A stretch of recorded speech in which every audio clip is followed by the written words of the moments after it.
Good afternoon. I'd like to provide Albertans with an important update that impacts everyone who has a loved one in a continuing care facility in Alberta. We'll continue to get vaccines into the arms of Albertans as soon as we get them.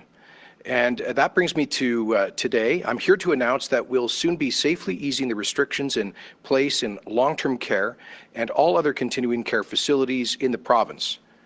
Since the start of this pandemic, elderly folks have faced one of the toughest burdens. This virus is merciless, and they have been at the seniors in continuing care and other facilities have been at the highest risk for serious outcomes from the virus, including more severe illness, hospitalization, and death. Sadly, the risk has been even greater for those living in congregate settings like long-term care facilities and nursing homes. Our numbers in Alberta show that these facilities have been uniquely vulnerable to this virus.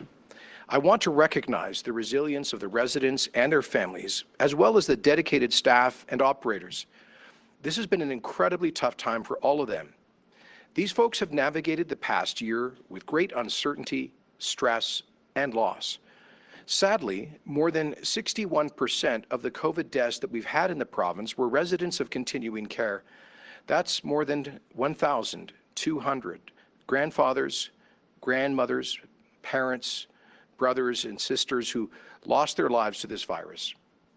That's why we first implemented strict restrictions last spring to help limit the spread of the virus and keep residents safe. It's also why Alberta's continued updating those measures throughout the pandemic. There is no question that the restrictions we put in place were necessary and helped to save lives. But we also know that this protection has come at a real cost. Unfortunately, the same restrictions, no matter how necessary, have negatively impacted other aspects of residents' health. These folks need joy, hope, and connection just like everyone else. And from day one, we've committed to doing everything possible to protect continuing care facilities, but also not leaving measures in place any longer than necessary. Protecting continuing care residents from COVID cannot mean locking them up without compassionate visits or without social visits that they have so they have contact with loving family and friends. We must also balance the need to protect people from COVID-19 with the need to support the overall health and well-being of the people we are striving to protect, including their mental, emotional, and spiritual health. Recently, we've heard from many residents and families asking for change. They've said that the rules are causing great distress and in some cases, significant declines in the health of residents who have grown depressed, isolated, and lonely. Nearly all continuing care residents and the staff, majority of staff are now vaccinated with a double dose administered more than 2 weeks ago, which dramatically reduces their chance of infection and serious illness from COVID-19. So today, it's safe for us to take a step forward. As of May 10th, we'll implement a new public health order to safely ease continuing care restrictions across the province. This new public health order will increase the number of designated support persons who can be part of their loved one's care team in a continuing care facility from 2 to 4 people. And it will allow facilities to have small indoor and larger outdoor visitations if residents feel it's safe to do so. Minister Shandro will provide more details in just a moment. But I want to emphasize that this is a safe and prudent step forward. We're not getting rid of all of the restrictions at continuing care facilities. There will continue to be limits on who can visit and how many, and strong outbreak protocols will remain in place. There are no risk-free options, but we've heard loud and clear from residents and families that they want this change. And vaccines are giving us the opportunity to do so. As soon as vaccines first arrived, we made it a priority to vaccinate continuing care residents and staff as quickly as possible. The results are clear as day. As this graph shows, we've gone from a high of 831 active cases in long-term care on the 27th of December to 44 active cases as of this past week, a 95% decline. The same steep decline is seen in designated supportive living facilities. On Christmas Day, we reached a peak of more than 1,300 active cases in those settings, but since then, cases have declined by 92%. And this final graph shows the decline in COVID-19 fatalities that have occurred over the past few weeks. As you can see, we have experienced a downward trend in the number of deaths reported from averaging a high of 167 a week at the end of December to 25 over the last 7 days.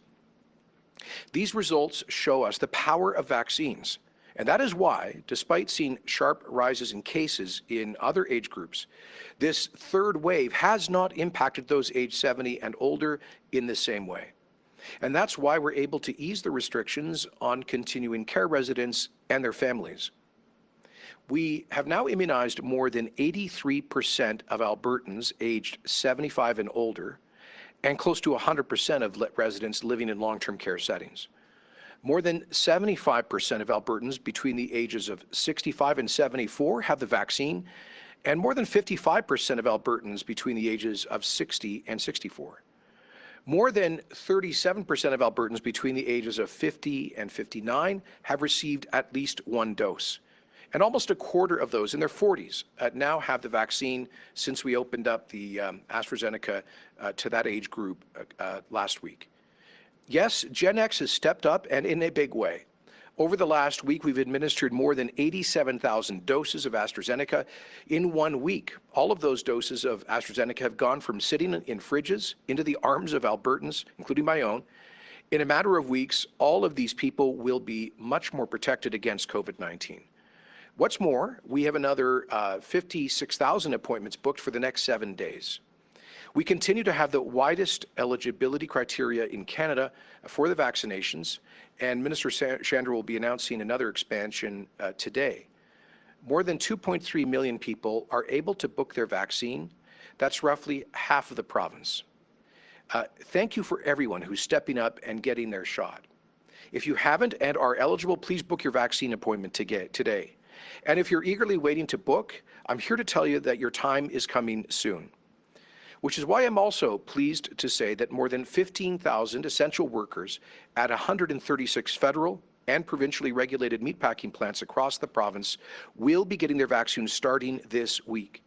Meatpacking plants were identified as an eligible group under Phase 2C of the rollout, but limited supply delayed this step until now, particularly recent cancellations of Moderna doses. Minister Shandro will have more to say on this in a second, but I just want to say that I'm glad Alberta is able to offer vaccines to these hardworking people who contribute so much to our entire country's essential food supply system. We will not stop until every Albertan who wants the vaccines get them. The sooner we're all immunized, the sooner we can get past the pandemic. Every day, more of our most vulnerable friends and neighbors are protected, and every day we get closer to life returning to normal. Thank you, and I'll now invite Mr. Shandro to make these additional announcements and then look forward to your questions. Thank you, Premier, and good afternoon, everyone. As Premier said, I will provide more details on the easing of the continuing care restrictions, and then after that, I have also two other announcements and then one final comment. So first on continuing care. We first brought in strict restrictions in continuing care facilities last spring to help limit the spread of the virus and to keep the residents safe. And we've continued to update them throughout the pandemic. With the change that we are announcing today, each resident will be able to have up to 4 people as designated family or support persons, and previously it was 2. Also, where possible, and provided that the majority of residents agree, indoor social visits with up to 4 visitors will be able to resume again, as long as they're all from the same household and they follow distancing, masking, and other health measures. And finally, outdoor social visits in these facilities will expand to 10 people, including the resident. Now, this is double the current limit of 5, and it brings this in line with the rest of the province when it comes to our current outdoor limit for social gatherings.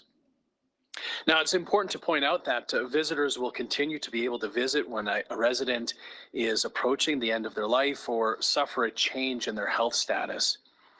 And as I mentioned, these changes are not mandatory. They need the agreement of residents because these are more than care facilities. They're people's homes. And so this will vary site by site. And each site must work with their residents to develop their own visiting approach within the guidelines that are set out in the order. And this will take time, so these changes will not take effect until, as Premier said, May 10th. And this is a cautious but safe way to make life a little bit better for mothers and fathers, for parents and grandparents. And as Premier said, this is all possible thanks to the vaccines in our vaccination program. It also reflects the dedication of the operators and their staff of these continuing care facilities.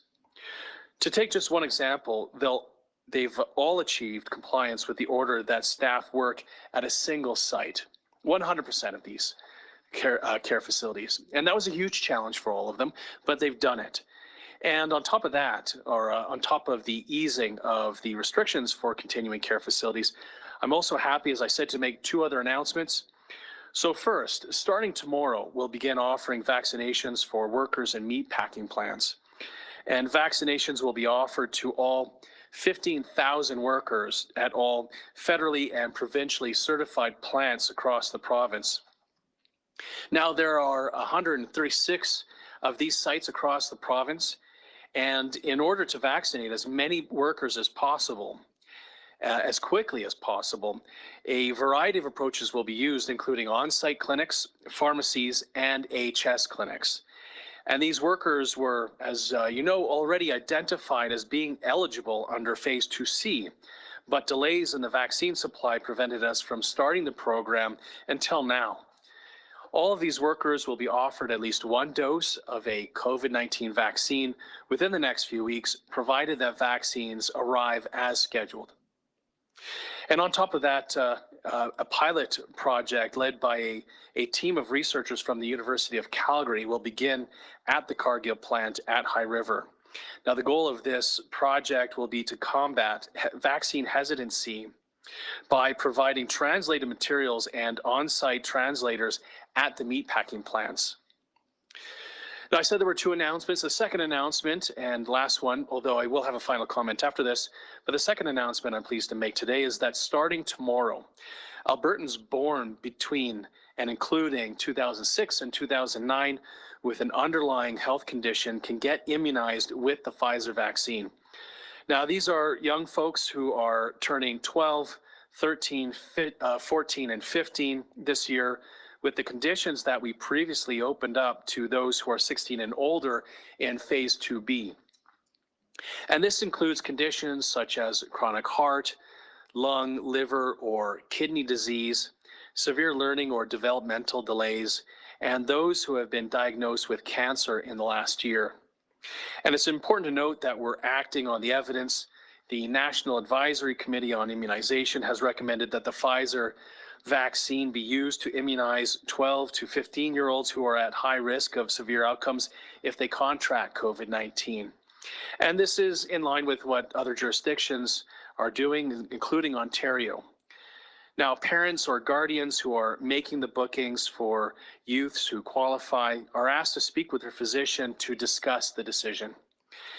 After that has happened, they can get a doctor's note and then book an appointment at a pharmacy, or they can call HealthLink at 811, or they can make an appointment at an AHS clinic. Now, we've been working to protect the most vulnerable Albertans, and I'm pleased to see that this progress from our oldest citizens to the youngest group. And I know that many families have been living very carefully over the last year, avoiding even the slightest chance of infection, and likely even going out without seeing other loved ones in order to protect their tweens and their teens. And finally, I want to highlight the announcement made this morning that we're making it easier and less expensive for organizations to deliver rapid testing programs. Businesses and service providers who want to use free rapid tests will no longer be required to have a healthcare provider oversee their screening program. And this change will allow an organization to participate in the rapid testing program without the need to find and pay for a healthcare provider. And these announcements today are crucial steps forward in our immunization plan. I hope that these will ease the worries that we all have for our loved ones and get us closer to a post-pandemic life. Thank you. All right, we'll now be taking some media questions. Just a reminder to folks on the line to please either limit yourself to 2 questions off the top or 1 question and 1 follow-up. And with that, operator, can you please put through our first caller? Bill Fortier, CTV News. Hi, just a question about the current active cases, over 20,000, currently the highest per capita in Canada, and our rate is still above 1. So this is for the Premier or the Health Minister. But, you know, with current restrictions in place, including retail and dining rooms shut down, I'm wondering, where's the spread happening? Where are we seeing the spread? Thanks. First of all, we did predict that we would probably hit 20,000 active cases this week, about 3 weeks back, when we announced those additional measures. And so a lot of what we're seeing now was, in a sense, baked in prior to these measures. We have seen a decline in the rate of growth, which is good news, but we have to bend that curve down further, as you say, to get the R below 1, so we start to see the number of daily new cases and total active cases begin to come down to relieve the pending pressure from our healthcare system. You know, your question's a very good one, because our restrictions are broadly similar to those in British Columbia, where they do see, I understand they're seeing a decline in cases. The only significant difference is they've just imposed some regional travel restrictions, which only came into effect, I think, today. So, you know, in other jurisdictions, we see similar policies bending down the curve. A lot of this has to do with weather, I sure hope, and seasonality, so I sure hope we can start to get some decent weather here. And of course, the vaccines are gradually starting to catch up. As of now, as of tonight, about a third of Albertans over the age of 16 will have received at least 1 dose. Another 10% or so have antibodies from prior natural infection. So we're starting to get to a pretty good critical mass of the population that can break the chain of transmission and not become sick through that protection. But let me give you a couple of examples of where we've seen elevated case numbers recently. As you know, we have very high cases right now up in the Wood Buffalo region, and a lot of that appears to have occurred at work camps where people were socializing after hours and not wearing masks, not taking those basic precautions. Similarly, we've seen a significant spread in the Banff area in the Bow Valley corridor, and again, a lot of that appears to have come out of dorms, you know, staff dorms and congregate living facilities, probably with socializing attached to that. So, and look, I don't say this to blame anybody. I think it's totally understandable that people who work long hours and don't have opportunities to socialize with family in those camps will, or in those staff quarters, will sometimes get together and perhaps just kind of forget momentarily about the rules in place. But that's the kind of transmission that we've seen. Again, by far the largest source of transmission in Alberta continues to be at home and socializing. Very much less so businesses. So, you know, when people call for additional restrictions, I mean, we're not seeing huge outbreaks because of hairstylists who can receive customers, both of them wearing masks by appointment. We're not, so a large portion of this is coming out of, again, transmission at home and social contact, social activities.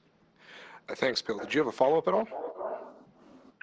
I do, and it's actually about Wood Buffalo. Of course, the municipality has now declared a state of local emergency, and they're calling for a few things, but 2 specifically. They're asking to meet with federal and provincial politicians immediately, and they're asking the province to fast-track the vaccine for residents in Wood Buffalo. Will you do either of those things, and are you committing, are you considering?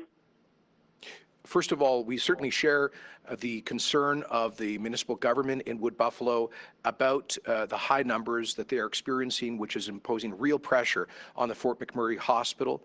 And I've been communicating with Mayor Don Scott. I believe Minister Shandro has, his deputy minister has. So we are reaching out and communicating not only to the RM of Wood Buffalo, but also to some of the local First Nations who are understandably concerned. And we are happy to work with them on additional measures, including providing greater vaccine supply. My understanding is that Mayor Scott specifically has asked for us to lower the minimum age threshold for vaccines in that region. But of course, we follow the scientific advice that we get from both the national and Alberta advisory committees on immunization, and that's why we have the threshold of 40 on AstraZeneca, for example.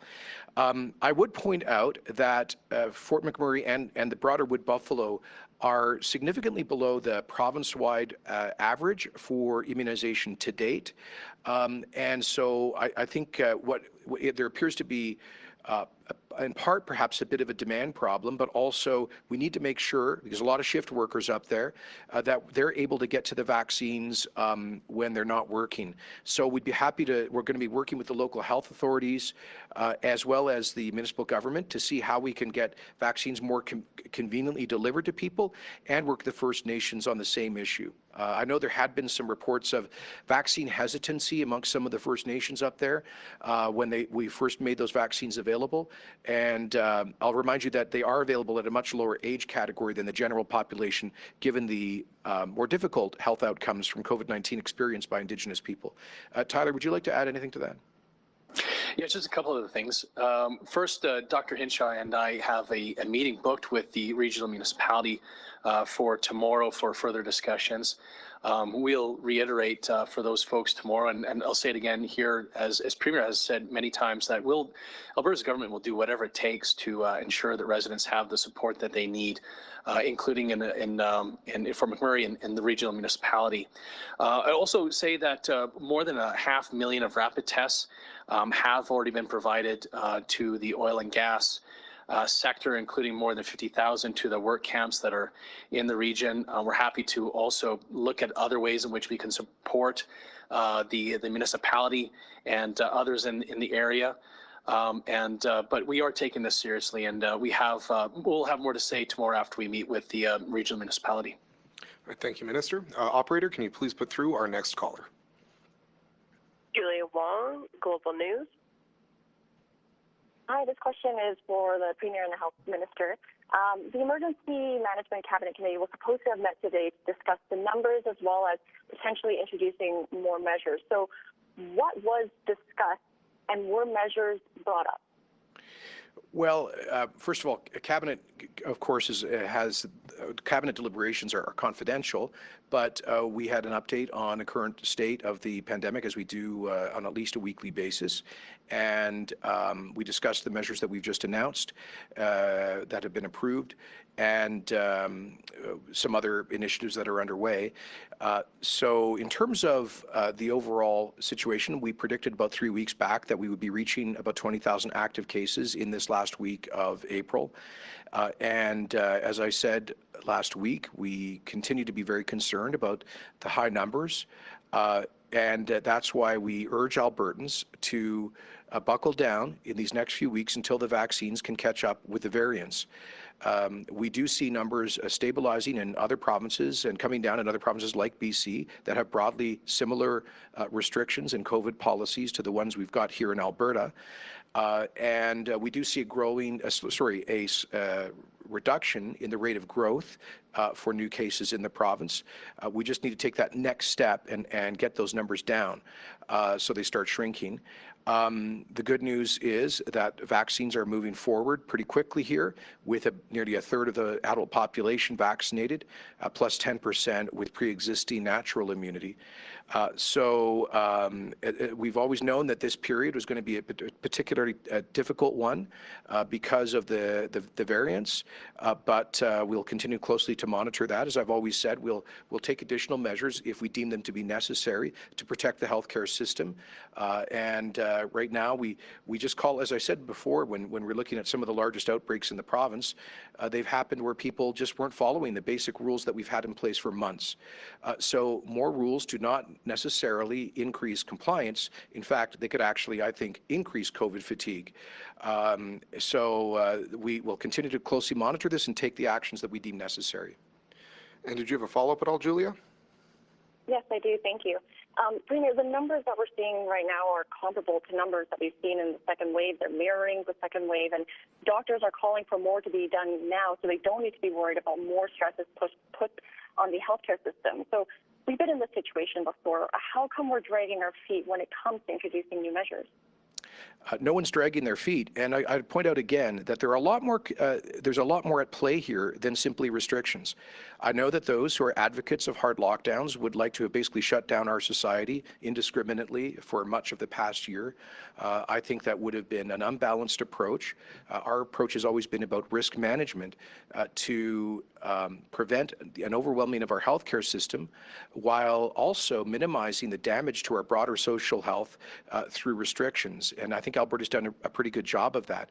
One thing is dramatically different between the context now and the one that we faced in before Christmas, and that is the effect of the vaccines. As I mentioned, we've seen a huge decline in infection and hospitalizations as well as fatalities with those Albertans who are most vulnerable to this disease, namely the elderly and people with pre-existing conditions, because they've been vaccinated, in many cases double dose vaccinated. We have seen the percentage of cases that end up being hospitalized come down, and of course the fatality rate come down quite dramatically as well. So those are different factors, and that protective effect of the vaccines plus natural immunity will continue to grow. That doesn't mean we should be unconcerned about the current high daily case numbers. It does mean that Albertans have got to follow the basic rules, because more rules don't mean more compliance. All right, thanks, Premier. Operator, can you please put through the next caller? Carrie Tate, Globe and Mail. Hi, thanks for taking my question. I just want to go back to the Wood Buffalo question.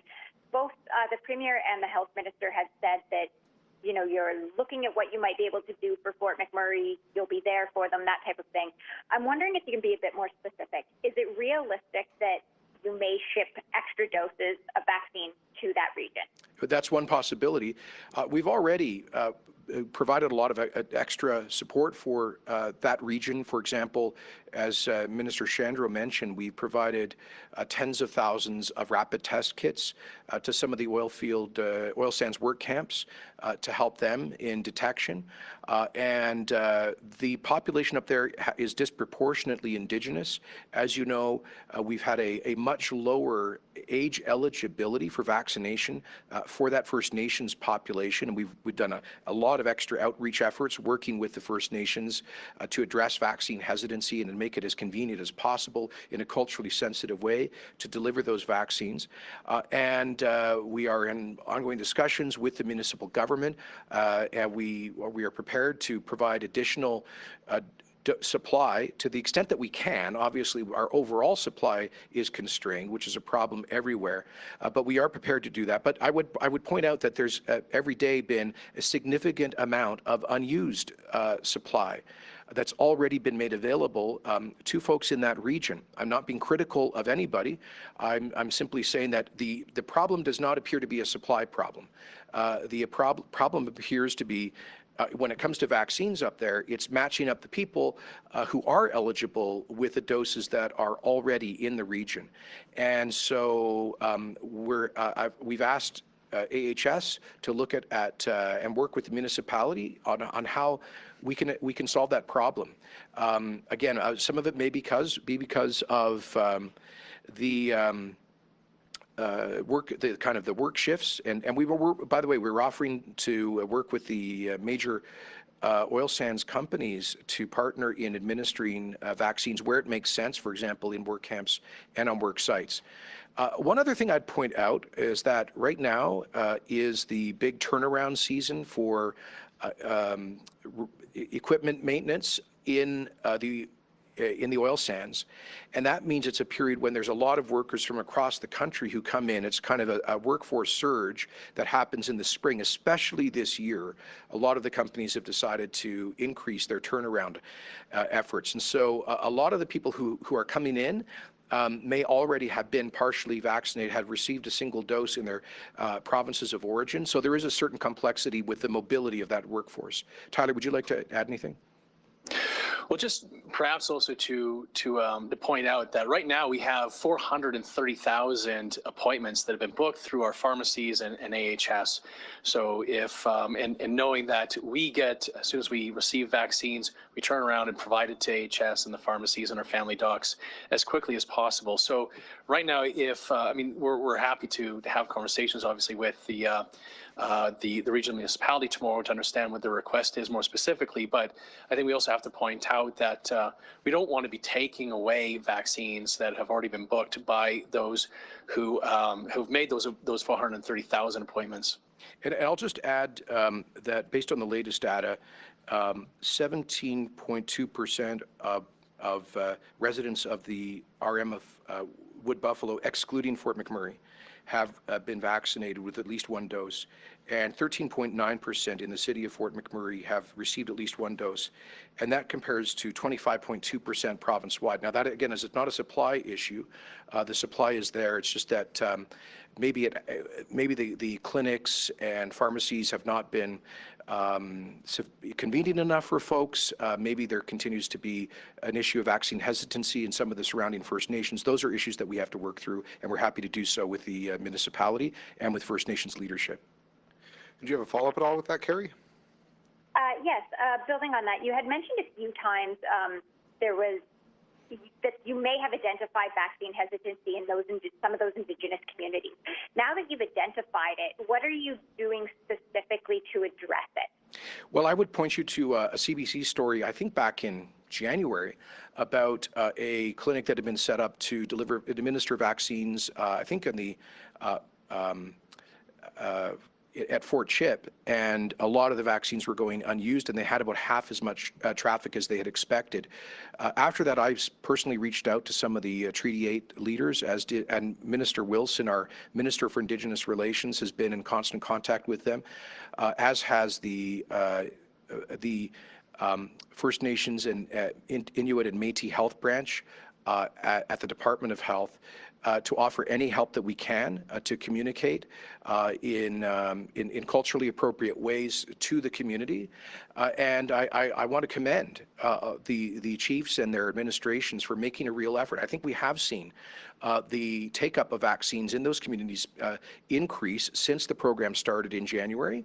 But we'll keep working with the chiefs, taking on board their advice about how we can perhaps correct any misunderstandings that exist, and to make the process as convenient as possible. We've done that not only in First Nations reserves, but also in the cities with the Native Friendship Centers. We've worked with the Métis Nation of Alberta to have them administer vaccines in Métis vaccination centers. We've done, I think, everything that we can to reach out specifically to those communities.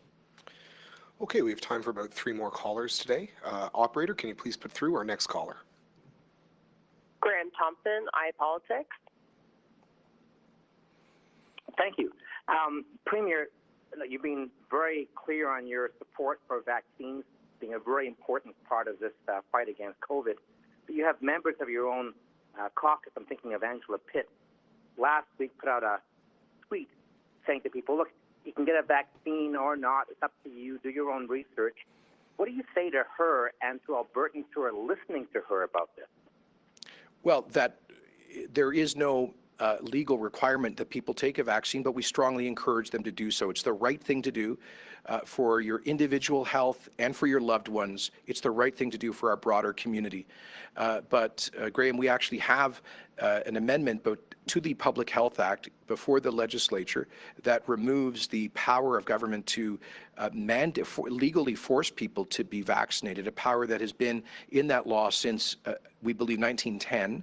It's never been used, and it was Dr. Hinshaw's advice when she was being she appeared before a special legislature committee in September of last year that we wouldn't use it, and she had no objection to it being removed from the statute. So I do think that, Graham, in most of the polling, we see about 10% of Albertans who are pretty have their minds made up that they won't take the COVID-19 vaccine, and another, depending on the poll, roughly 10% who say that they are unlikely to, but it sounds like they're persuadable. And I kind of think for that group, that key target group, that if it's their own idea and they don't feel like they're being hectored into it or forced or bullied into it, I think they're more likely to come to make the right decision. We will be launching a much bigger, we've been advertising on the benefits of vaccination already, but we'll be launching a much broader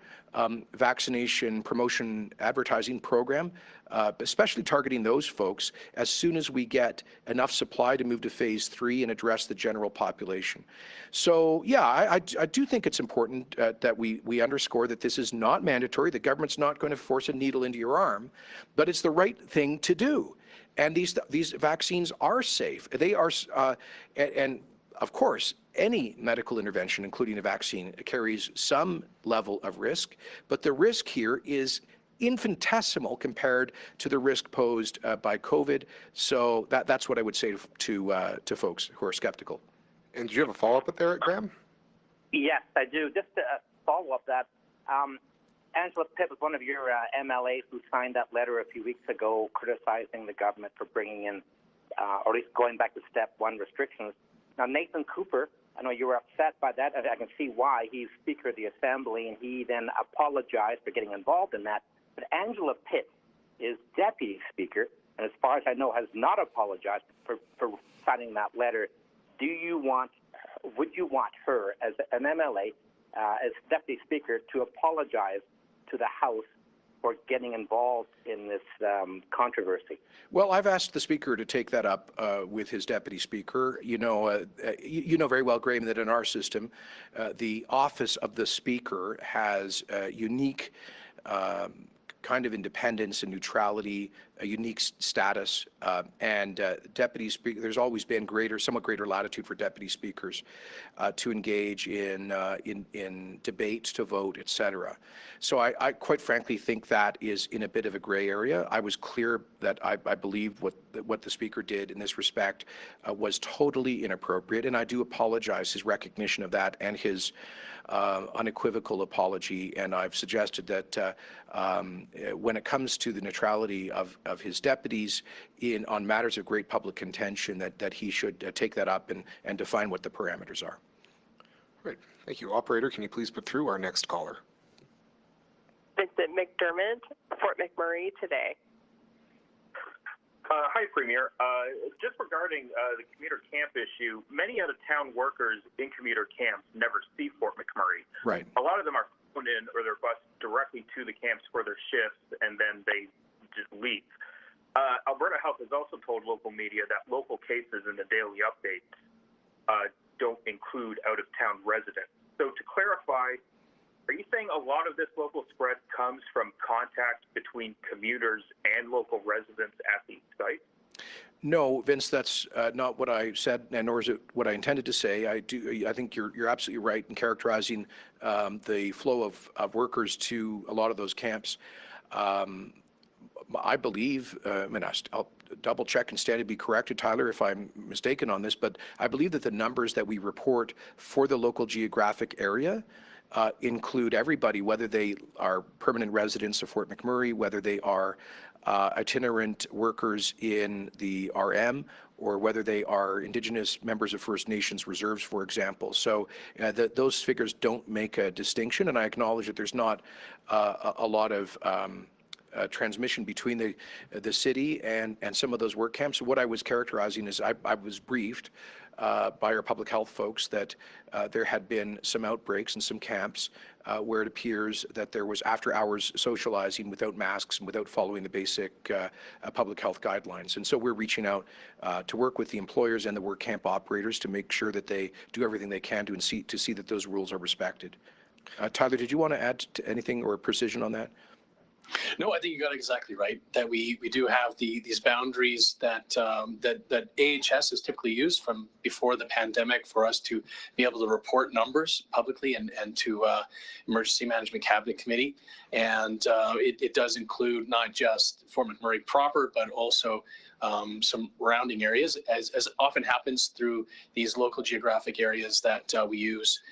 For example, the nations surrounding Masquechese are included in the Ponoka County LGA would be an example of another situation like that.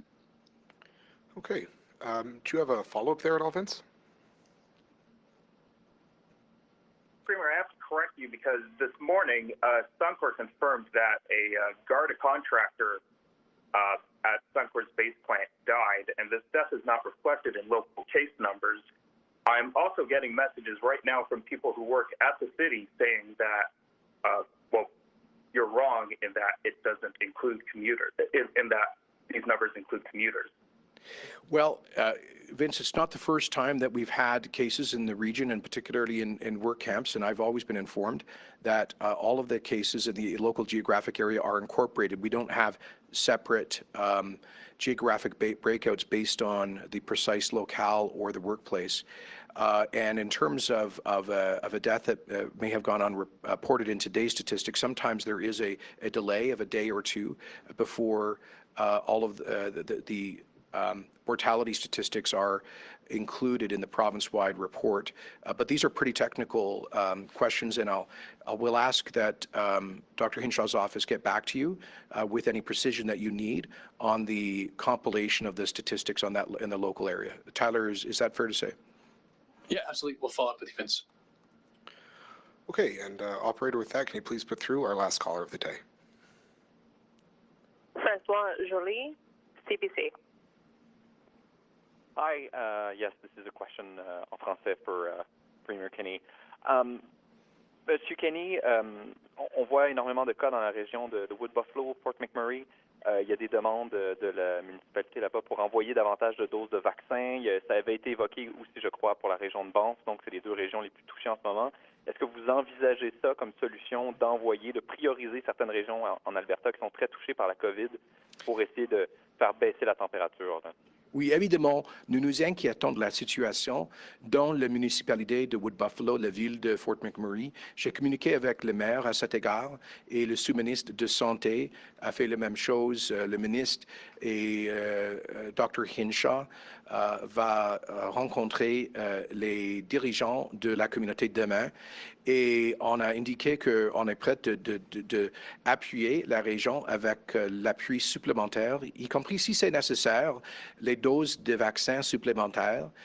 Mais cela étant dit, nous voyons qu'il y a beaucoup de doses dans la région qui n'ont pas été utilisées jusqu'à maintenant.